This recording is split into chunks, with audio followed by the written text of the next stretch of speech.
Cultivons les talents de demain avec la Ligue de BKT.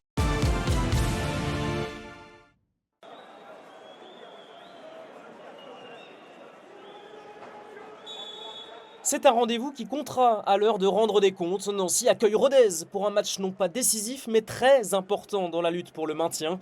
Un match entre deux adversaires directs, bien que les dynamiques ne soient pas sensiblement les mêmes. Pablo Correa et Nancy corrigés par Guingamp lors de la dernière journée, tandis que Rodez n'a plus perdu en championnat depuis plus de 2 mois. Et les Ruténois vont le faire valoir dès l'entame de ce match, ballon perdu par Fernandez Vélez. Ibrahima Baldé est seul au point de pénalty, seul pour ajuster déjà Enzo Basilio. Baldé sur un nuage qui marque pour la 4e fois d'affilée Guingamp, Pau, Le Mans et donc Nancy, sa nouvelle victime. Cueilli à froid devant son public, la SNL court déjà après le score et après les attaquants du RAF aussi. Younoussa s'échappe, fixe Bourriot avant de servir à l'opposé Evans Jean-Lambert venu de son couloir. Basilio s'interpose, Rodez mène à la pause à Pico. Des Nancéens complètement inoffensifs en première période et qui vont se créer une première situation avec Justin Bourgault, le latéral prêté par Brest. Zakaria Vdaouch coupe ce centre, mais sa tête passe à distance raisonnable du poteau de Quentin Bratt. Rodez qui reste sur 2 matchs nuls est clairement venu chercher les 3 points en Lorraine. La bonne transversale de Lipinski vers Galvez qui repique sur son pied gauche. Saka remise de la tête pour Thierry Carconte. Les attaquants ruténois qui font ce qu'ils veulent dans la surface nancéenne. Le Guadeloupéen qui n'avait plus marqué depuis le 12 septembre au Mans donne un avantage précieux de 2 buts aux siens.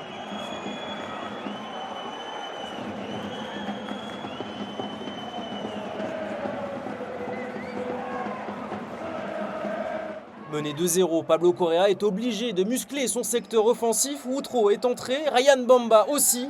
Son centre en retrait est repris par Vdaouch, parade superbe de Quentin Bratt dans son replacement. Le temps passe, l'écart n'est toujours pas réduit pour Nancy.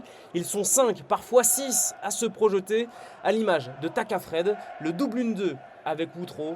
Et l'inspiration géniale d'Adrian Dabas, geste fantastique du numéro 10 nancéen.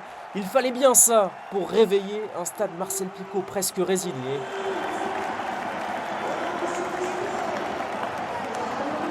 « 5 minutes dans le temps réglementaire, plus 7 additionnels. Et malgré ce quart d'heure à tout donner, Nancy ne parvient pas à faire craquer le verrou ruténois. Pire, c'est Kenny Naguera qui va finir par sceller la victoire du RAF, couvert par Takafred. La bonne affaire pour Rodez qui l'emporte 3-1 sur la pelouse de Nancy. La SNL plus que jamais enlisée à la 14e place avec seulement 2 petits points d'avance sur Boulogne barragiste.